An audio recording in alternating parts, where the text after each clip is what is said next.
Assalamualaikum warahmatullahi wabarakatuh.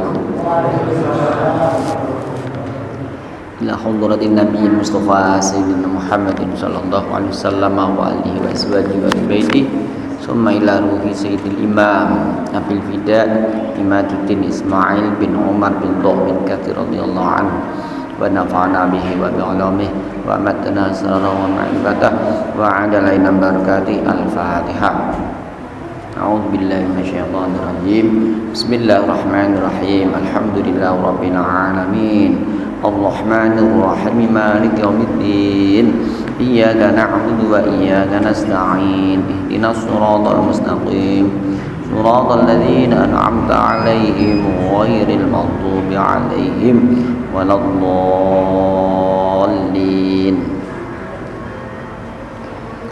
Alhamdulillahi rabbil alamin wa bihi nasta'in ala umurid dunya waddin.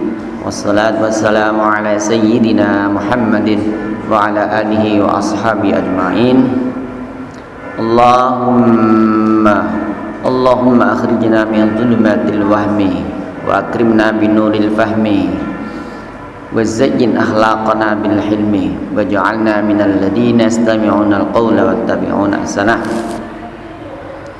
Amma ba'du. Bapak-bapak, ibu-ibu, adik-adik rahimakumullah, mari kita panjatkan rasa syukur kita kehadirat Allah Subhanahu wa taala. Sore hari ini Allah Subhanahu wa taala berkenan memberikan taufik dan inayahnya kepada kita untuk bisa hadir di majlis ta'lim ini. Salawat dan salam mudah-mudahan Allah limpahkan pangkuan junjungan kita Rasulullah Muhammad sallallahu alaihi wasallam yang kita nantikan syafaatnya kelak di yaumil qiyamah.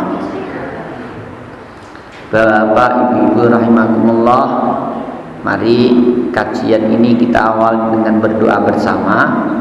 Doa masuk masjid sebagaimana yang diajarkan oleh Rasulullah sallallahu alaihi wasallam.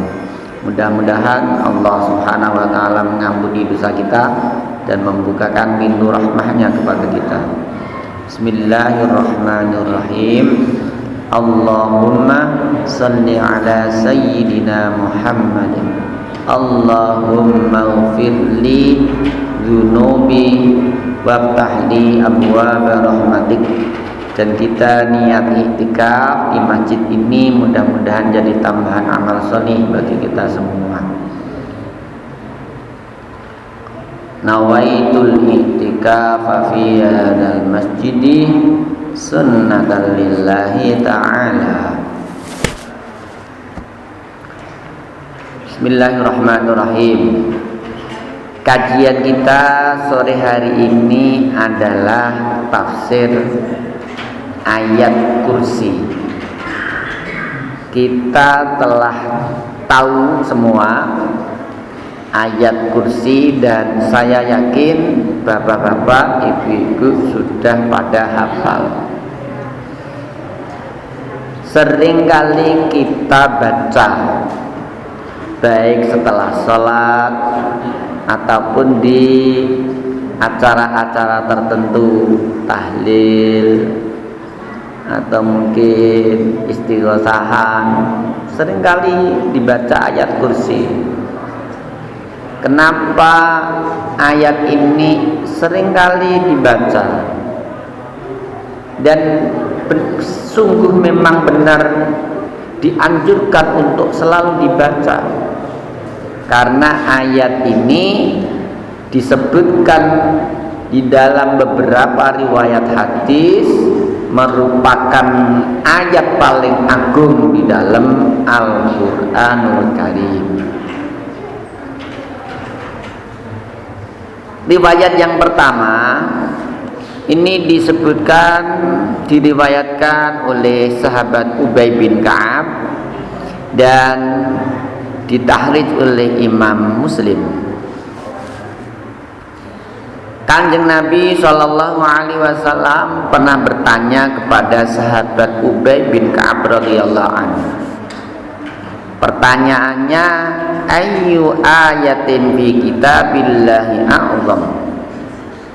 ayat mana di dalam kitab Allah Al-Qur'anul Karim yang paling agung. Sahabat itu kalau ditanya oleh Nabi selalu bersikap tawadhu, tidak segera menjawab, tetapi dia kembalikan kepada Allah dan Rasulnya. Oleh karena itu ketika ditanya seperti ini, sahabat Ubay bin Ka'ab menjawab, Allahu wa rasuluhu a'lam. Allah dan Rasulnya yang lebih tahu. Namun Kanjeng Nabi mengulang-ulang lagi pertanyaan ini beberapa kali kepada Ubay bin Ka'ab, karena beliau didesak untuk menjawab. Akhirnya beliau pun menjawab pertanyaan dari Rasulullah Sallallahu Alaihi Wasallam. Ayatul Kursi. Jawab Ubay bin Ka'ab. Ayat paling agung di dalam Al-Quran adalah ayat kursi. Mendengar jawaban dari Ubay bin Ka'ab ini, Kanjeng Nabi berkomentar, liyahnikal ilmu ya Abal Mundir, liyahnikal ilmu Abal Mundir. Hendaknya menjadikan kau senang pengetahuanmu ini wahai Abal Mundir. Abal Mundir itu panggilannya Ubay bin Ka'ab. Nabi sering, atau orang Arab itu biasa memanggil seseorang dengan memakai kunyah. Kunyah itu memanggil seseorang dengan panggilan dari anaknya. Misalkan saya punya anak namanya Ainul Hurri, nanti saya dipanggil Pak Ne Ainul Hurri. Sama dengan orang Jawa lah. Kadang-kadang ibu sama bapak kan gitu, Pak Ne siapa gitu, punya anak Pak Ne Andi, manggil bapaknya itu Pak Ne Andi. Ada apa Ibu Ne Andi? Sama. Abal Mundir itu panggilan kepada Ubay bin Ka'ab. Kemudian Nabi melanjutkan dawuhnya, walladzi nafsi biyadih innalaha lisanan wa syafatain tuqaddisul malika inda saqil arsy. Demi zat yang jiwaku ada di dalam genggamannya, di tangannya, sesungguhnya ayat kursi itu mempunyai lidah dan mempunyai dua bibir yang senantiasa mensucikan Allah, penguasa alam, di kaki-kaki arsy. Ini riwayat yang pertama yang menunjukkan tentang keutamaan ayat kursi. Disebutkan ayat kursi sebagai ayat paling agung di dalam Al-Quran. Kemudian riwayat yang kedua ini juga masih dari Ubay bin Ka'ab, sahabat Ubay bin Ka'ab radhiyallahu anhu. Ubay bin Ka'ab itu pernah, ya, Ubay bin Ka'ab itu pernah mempunyai wadah. Kalau bahasanya di sini pakainya jurnun. Jurnun itu di tradisi Jawa itu lumpang, ya, semacam wadah gitu ya. Wadah itu diisi dengan kurma, ya, wadahnya diisi dengan kurma. Setelah terisi kurma, kemudian ditutup rapat, diikat ditutup rapat, diikat. Ternyata keesokan harinya Ubay bin Ka'ab mendapati kurma di dalam wadah itu berkurang. Ya, kurmanya berkurang. Akhirnya malam hari berikutnya wadahnya itu ditunggu, dijaga. Ya, dijaga. Nah, ketika menjaga wadah yang berisi kurma itulah tiba-tiba datang, ya tak batang dabah. Dabah itu maknanya ya hewan atau manusia atau makhluk. Fa'idan huwa bidabatin syabihul hulam al-muhtalam. Itu artinya tiba-tiba ada makhluk mirip anak kecil, mirip anak remaja yang baru ihtilam itu mimpi itu loh. Artinya usia 12 tahunan lah kalau di kita.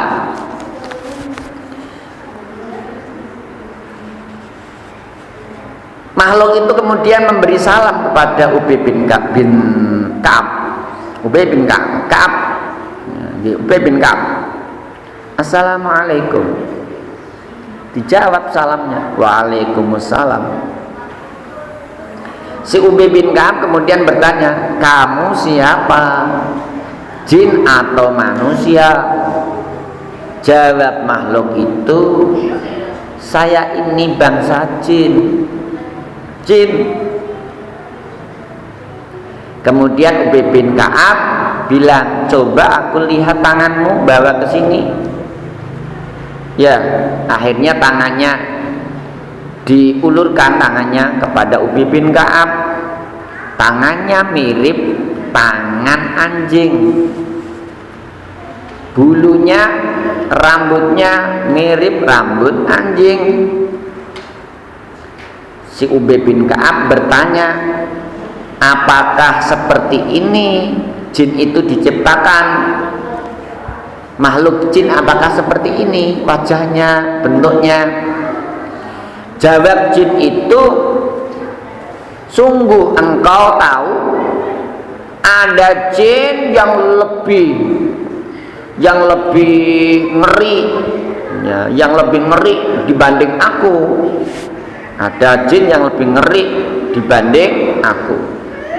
Kemudian Ubay bin Ka'ab bertanya lagi, apa yang mendorongmu melakukan hal ini? Apa yang mendorongmu melakukan hal ini? Mendorong apa? Mendorong ngambil makanan dari Ubay bin Ka'ab. Jinnya ini ternyata pinter ngerayu kali ya ini. Jinnya bilang, telah sampai kabar kepadaku bahwa engkau adalah orang yang suka bersedekah. Engkau adalah orang yang suka bersedekah. Maka kami bangsa jin suka mengambil bagian dari makananmu. Wong jenengan suka bersedekah ya. Nah, terus Ubay bin Ka'ab kemudian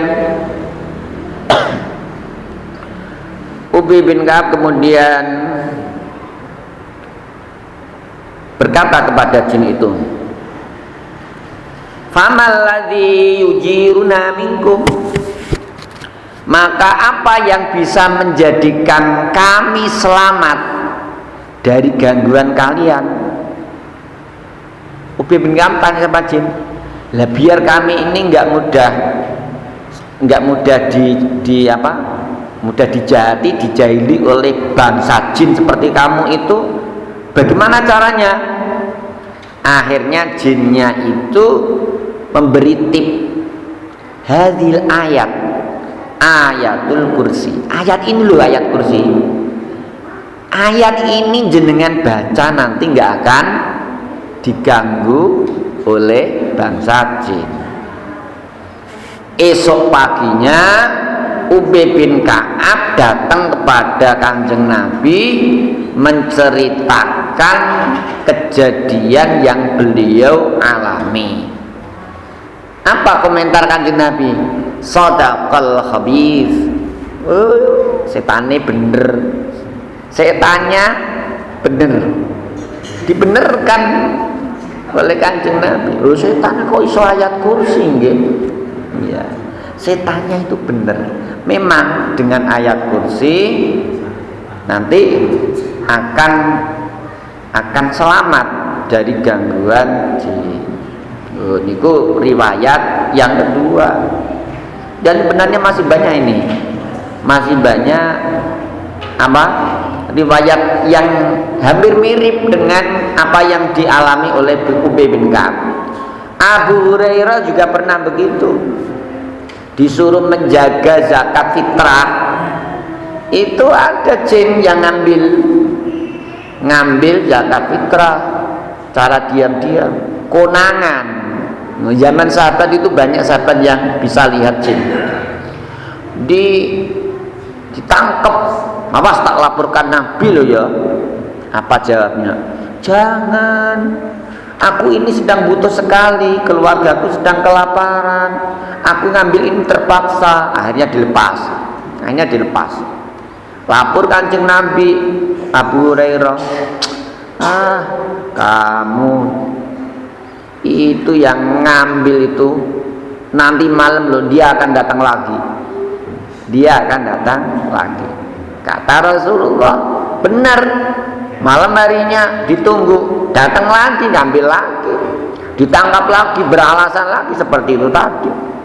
Sampai ketiga kalinya, nanti malam ngambil lagi itu, dia akan datang lagi. Malam harinya datang lagi, ditangkap. Ya, sekarang kamu nggak akan bisa beralasan. Ini sudah yang ketiga kali. Apa jawab jin itu tadi? Jin yang menjelma menjadi manusia. Maaf Abu Hurairah, tolong aku dilepaskan. Nanti tak ajari sesuatu yang kalau kamu mau membacanya tidak akan ada lagi yang bisa mencuri makanan-makanan yang kamu jaga. Apa itu? Ayat kursi. Itu yang bilang jinnya, ya, yang bilang jinnya. Nah, ini riwayat-riwayat tentang keutamaan ayat kursi. Nah, Kanjeng Nabi Shallallahu Alaihi Wasallam itu biasa membaca, menganjurkan bahwa ayat kursi ini selalu dibaca di setiap habis sholat. Habis sholat. Kemudian yang kedua dibaca sebelum tidur.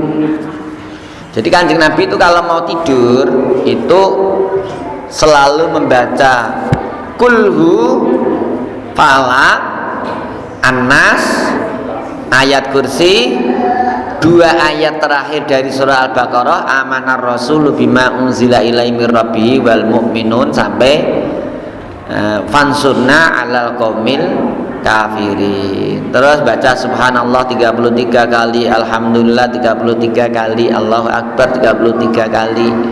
Ini kebiasaan Rasulullah setiap kali mau tidur.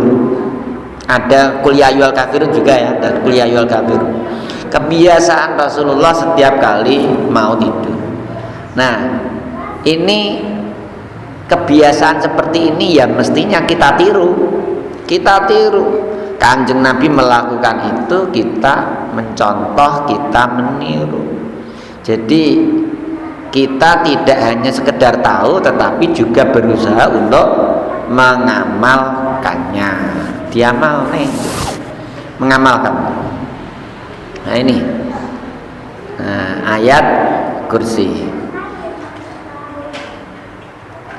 Terus kita baca ayat kursinya. Allahu la ilaha illa huwal hayyul qayyum la ta'khudhuhu sinatun wa la naum lahu ma fis samawati wa ma fil ardh man dzalladzi yashfa'u 'indahu illa bi'idhnihi ya'lamu ma baina aydihim wa ma khalfahum wa la yuhituna bi syai'in min 'ilmihi illa bima syaa wasi'a kursiyyuhu as-samawati wal ardh wa la ya'uduhu hifdhuhuma wa huwal 'aliyyul 'azim. Allahu la ilaha illa huwal hayyul qayyum. Allah, tiada Tuhan kecuali Dia. Ilah itu maknanya Tuhan yang berhak disembah. Kalau Rabb ada, biasanya kita ya Rabbi, wahai Tuhanku. Ya, kalau Rabb itu Tuhan yang merawat, Tuhan yang mengatur, itu Rabb. Ya, kalau Rabb itu sifat tarbiyahnya, ya, pendidikannya, perawatannya kepada manusia, kepada makhluk itu lebih dominan. Kalau ilah itu sifat ketuhanan yang tak bisa ditandingi, ya, namanya uluhiyah, sifat ketuhanan yang berhak untuk disembah. La ilaha, tiada Tuhan yang berhak disembah illahu, kecuali Dia, Allah. Al-Hayyu Al-Qayyum. Al-Hayyu yang maha hidup, Al-Qayyum lagi terus menerus mengurus makhluk. Allah di ayat ini pertama disifati dengan Al-Hayyu, maha hidup. Hidupnya Allah bersifat abadi. Al-Hayyu alladzi la yamut, Al-Hayyul ladzi la yamut. Al-Hayyu alladzi la yamut, maha hidup yang tak akan mati. Kita saat ini masih hidup, tapi suatu saat kita akan mati. Kalau Allah Al-Hayyu itu artinya maha hidup, hidupnya tak berkesudahan, hidupnya tak terbatas, akan selalu hidup. Al-Qayyum yang maha mengurus. Ngurus siapa? Ngurus seluruh makhluknya. Al-Qayyum itu maknanya, Qayyum itu sebenarnya banyak berdiri ya maknanya, tapi artinya itu banyak mengurus makhluknya, mengurus tanpa minta tolong yang lain, mengurus tanpa kenal lelah, tidak kenal lelah. Itu Allah Subhanahu wa ta'ala. Dua Asmaul Husna yang ada di dalam ayat ini, Al-Hayyu Al-Qayyum, dan nanti di belakang ada Al-Aliyyu Al-Azim. Seringkali dijadikan wasilah oleh Rasulullah di dalam berdoa. Ya Hayyu Ya Qayyum bi rahmatika astaghits.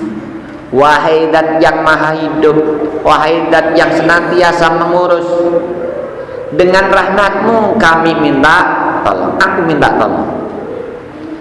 Kita kalau kebetulan mendapatkan suatu ujian dari Allah, itu alangkah baiknya kalau kita mendekatkan diri kepada Allah dengan membaca Ya Hayyu Ya Qayyum bi rahmatika astaghits.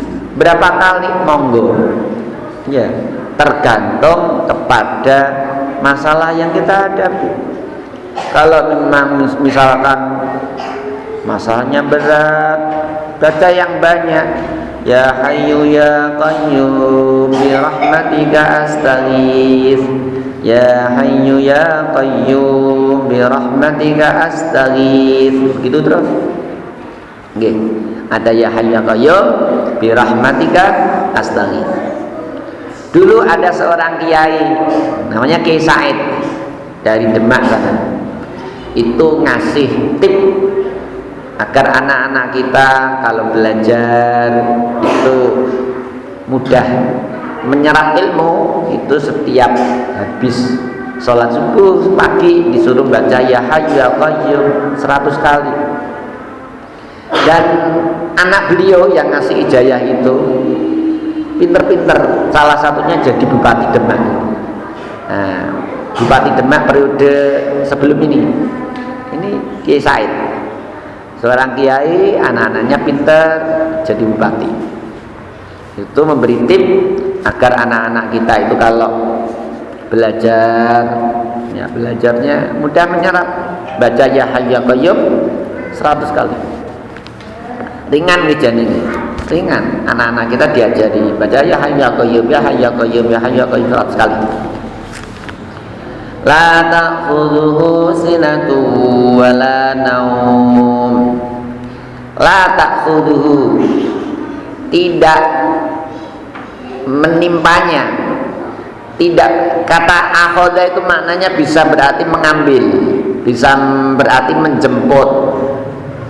Nah, menjemput, mengambil. La ta'khudhu, tidak mengambil, tidak menjemput. Hu, kepada Allah, sinatun kantuk, wala naum, dan tidak pula tidur. Artinya Allah tidak akan terkena kantuk maupun tidur di dalam mengurus makhluknya. Gusti Allah tidak bakalan ngantuk. Kenapa? Karena nggak punya capek. Orang ngantuk itu karena capek. Orang ngantuk itu karena capek. Allah nggak ada capek. Ngantuk enggak, apalagi tidur. Nah, kenapa kata-kata naum disebutkan? Ya mungkin ada manusia yang berpikir, ya enggak ngantuk tapi bisa jadi tidur. Ya, Allah tegaskan di ayat ini, Allah takkan ngantuk dan tidak pula tidur. Bagaimana jadinya jagat raya ini kalau Allah ngantuk? 1 menit saja, 1 detik saja bisa berapi. Ya, la ta'khudhuhu sinatu wala naum. Lahu ma fis samawati wa ma fil ardh. Lahu, miliknya, ma fis samawat, apa yang ada di langit, wa ma fil ardh, dan apa yang ada di bumi. Semua yang ada di langit, semua yang ada di bumi, semuanya milik Allah. Semuanya Allah yang ngatur, karena miliknya. Yang miliki Allah, Allah yang ngatur. Kalau bukan milik Allah, ya tentu nggak akan diatur. Semuanya milik Allah. Ya, semuanya milik Allah, karena itu pula Allah lah yang ngatur. Ini harus begini, yang itu harus begitu, terus diatur sedemikian rupa, dan pengaturannya sangat luar biasa. Bagaimana miliatan bintang di langit itu beredar di tempatnya masing-masing, tak ada yang tumbukannya tabrakan. Ya, niku, dan peredarannya sangat indah sekali. Kalau kita pernah pergi ke planetarium, lihat gerak perputaran jagat raya, ada planet-planet, ya, ada planet-planet, ada bintang-bintang. Itu peredarannya membuat gugusan yang sangat indah sekali. Niku sinten sing ngatur? Gusti Allah. Lahu ma fis samawati wa ma fil ardh. Man dzalladzi yashfa'u 'indahu illa bi'idnih. Man dzalladzi, tidak ada seseorang, mandalladzi, tidak ada seorang, manda, tidak ada seseorang, alladzi yasfa'u, yang memberi syafaat, yang memberi pertolongan, indahu, di sisi Allah, illa bi'idznih, kecuali dengan seizin Allah. Siapapun yang memohonkan syafaat di sisi Allah tidak akan bisa kecuali setelah mendapatkan izin dari Allah Subhanahu wa ta'ala. Ayat ini jangan kemudian diartikan menafikan adanya syafaat. Oh, syafaat itu enggak ada. Syafaat enggak ada. Bukan, justru ayat ini menyebutkan bahwa syafaat itu ada. Hanya saja harus ada keyakinan dari diri kita bahwa syafaat itu ada karena mendapatkan izin dari Allah. Dan ada sebuah hadis yang panjang sekali menceritakan syafaat besok di hari kiamat. Bagaimana umat manusia besok ketika di hari kiamat berbondong-bondong mencari Nabi Adam. Setelah sampai kepada Nabi Adam, mereka mengadu, wahai moyang kami, ya, bagaimana keadaan kita ini, ya, tolonglah kami, berilah syafaat kepada kami. Nabi Adam nggak sanggup. Maaf, hai cucu-cucuku, aku tak bisa memberi syafaat kepada kalian karena aku pernah merasa berdosa, melanggar larangan Allah. Begitu seterusnya. Kemudian ganti kepada Nabi Nuh, Nabi Ibrahim, Nabi Musa, Nabi Isa. Akhirnya semuanya datang kepada Kanjeng Nabi Muhammad sallallahu alaihi wasallam. Nabi mendapat pengaduan ini, akhirnya Nabi bersujud di bawah arsy, memohon kepada Allah agar diperkenankan memberi syafaat. Nabi tidak mengangkat kepalanya kecuali setelah Allah berikan izin untuk memberi syafaat. Akhirnya Nabi dipanggil, dibilangin sama Allah, irfa' ra'sak au kama qala, angkatlah kepalamu, aku izinkan kau memberi syafaat.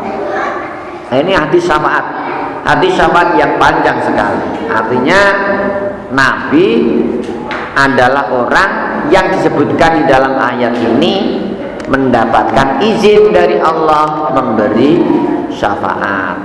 Nabi ngasih syafaat. Siapa yang berhak mendapatkan syafaat dari Rasulullah? Tentu yang berhak mendapatkan syafaat pertama adalah umatnya, jelas. Umatipun, ya, umat yang seperti apa? Umat yang bagaimana? Umat yang senantiasa mengikuti syariat-syariatnya, meneladani sunnah-sunnahnya, banyak bersolawat kepadanya. Kan ada sebuah hadis, orang yang paling dekat besok denganku di hari kiamat adalah orang yang banyak membaca salawat kepadaku.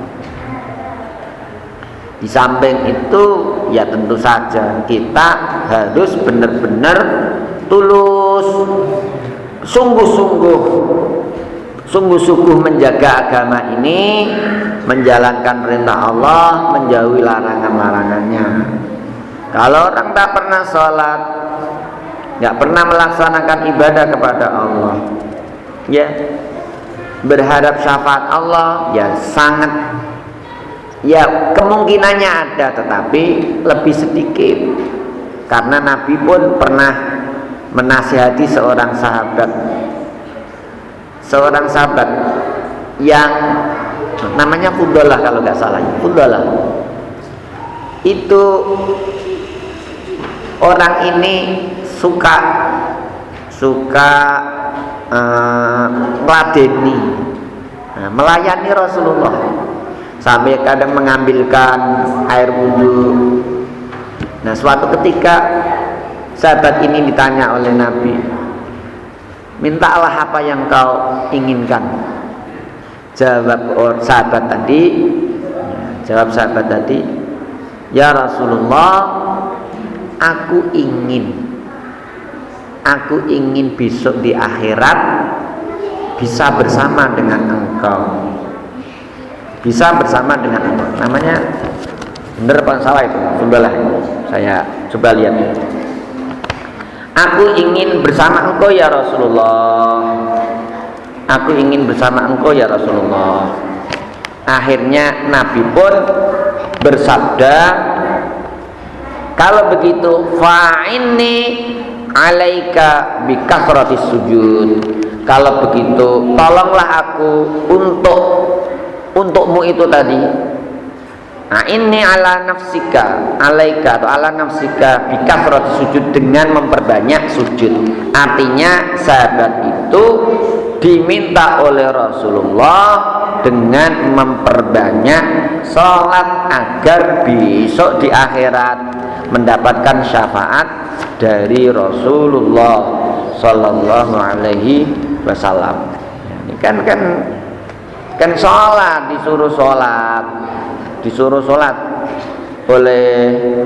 disuruh memperbanyak sholat oleh Rasulullah Sallallahu Alaihi Wasallam.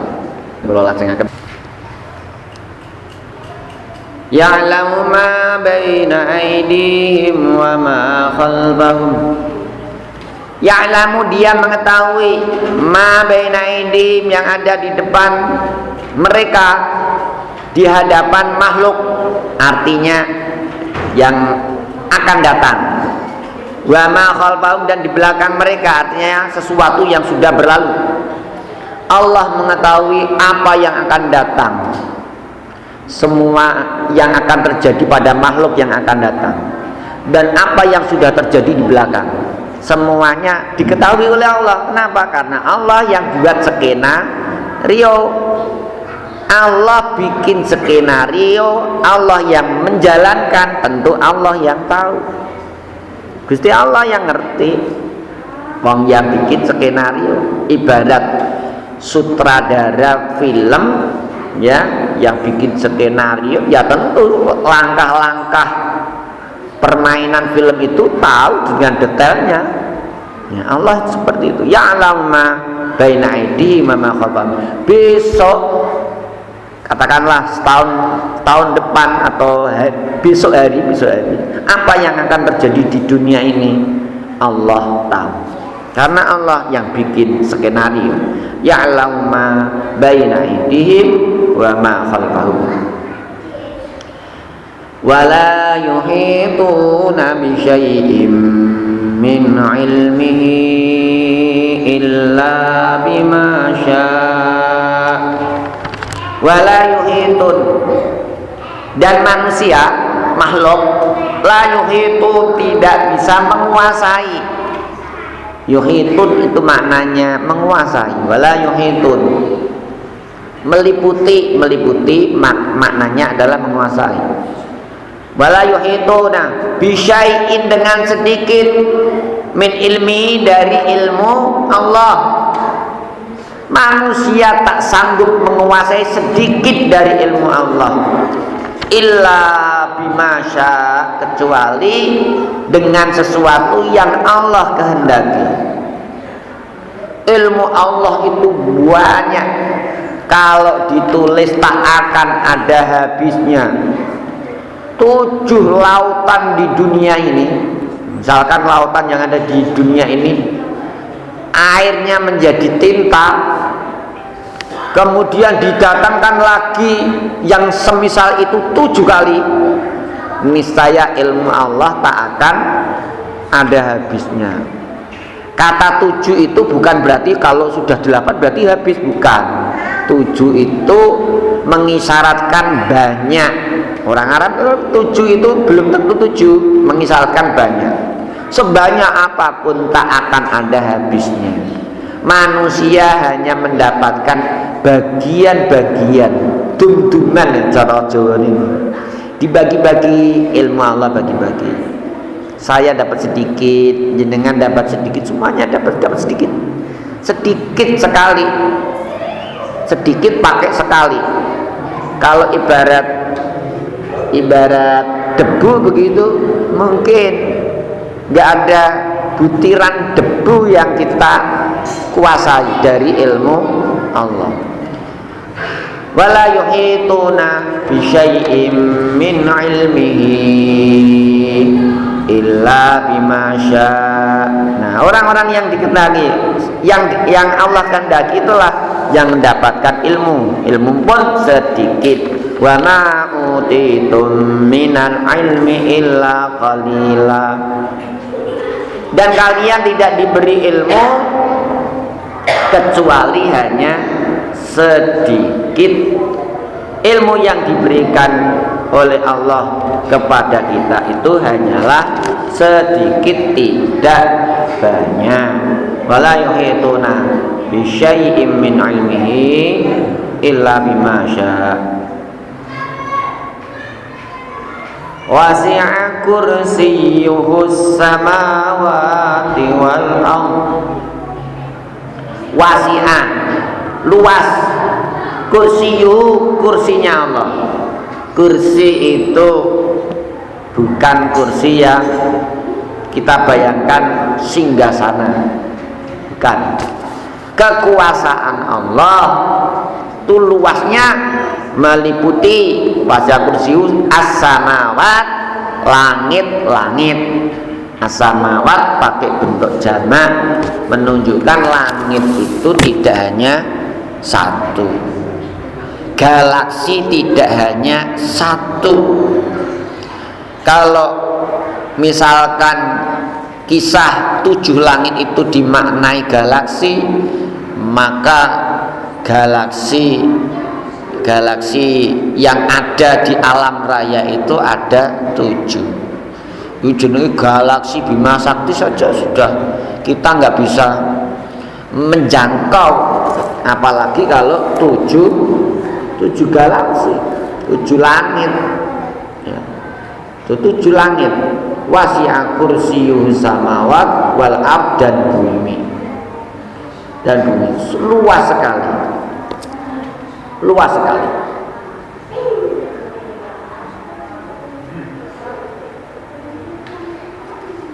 Niku kursi ini Allah subhanahu wa ta'ala, kekuasaan Allah subhanahu wa ta'ala. Wasi'a kursiyyuhu samawati wal ard wala ya'udu hifdzuhuma, wala ya'udu hifdzuhuma, dan tidak menjadikan lelah kepada Allah hifdzuhuma, penjagaan langit dan bumi. Langit bumi itu senantiasa dijaga oleh Allah. Penjagaan terhadap langit bumi itu tidak menjadikan Allah lelah sama sekali. Sebagaimana manusia kalau melakukan sesuatu, menungso niku nglakoni berat sithik, repot sedikit sudah lelah. Allah tak mengalami lelah. Jangankan Allah, ada makhluk yang Allah ciptakan tak mengenal lelah. Malaikat itu makhluk Allah yang tak kenal lelah. Tugasnya sujud terus, tugasnya bertasbih terus, tugasnya menjaga aras, memikul aras, mikul terus, nggak pernah lelah. Apalagi penciptanya Allah Subhanahu wa ta'ala. Wala ya'udu hifdzuhuma. Allah tak kenal lelah. Boten lelah, nggak pernah lelah. Wala ya'udu hifdzuhuma wa huwal 'aliyyul 'azim. Dan dia itu maha tinggi, tinggi kekuasaannya, tinggi segala-galanya. Al-Azim, lagi maha agung. Allah maha agung, tinggi dan agung kekuasaannya. Itulah ayat kursi. Ketika kita baca kursi, usahakan bisa untuk sambil merenungkan maknanya, agar kita mempunyai tauhid yang kuat kepada Allah Subhanahu wa ta'ala, punya keyakinan yang benar terhadap Allah Subhanahu wa ta'ala. Demikian Bapak Ibu rahimakumullah, apa yang bisa saya sampaikan mudah-mudahan bermanfaat bagi kita semua. Kita akhiri dengan doa. Bismillahirrahmanirrahim. Alhamdulillahirabbil alamin, wassalatu wassalamu ala sayyidina Muhammadin wa ala alihi washabbihi ajmain. Allahumma anfa'na bima 'allamtana wa 'allimna ma yanfa'una. Allahumma inna na'udzubika min ilmin la yanfa', qalbin la yashfa', du'a'in la yasma', nafsin la tashba'. Rabbana dzalamna anfusana wa illam taghfir lana wa tarhamna lanakunanna minal khasirin. Allahumma la tad'i majlisna hadza dhanban illa ghafartah wa la 'aiban illa satartah wa la hamman illa farajtah wa la maridan illa syafaitah wa la hajatan min hawaijid dunya wal akhirah illa qadaita wa yassarta ya arhamar rahimin. Rabbana atina fid dunya hasanah wa fil akhirati hasanah wa qina adzabannar. Wa sallallahu ala sayyidina Muhammadin wa ala alihi wa sahbihi wa sallam. Walhamdulillahi rabbil alamin. Assalamualaikum warahmatullahi wabarakatuh. Mari kita bersama-sama baca dzikir yang diajarkan oleh Rasulullah.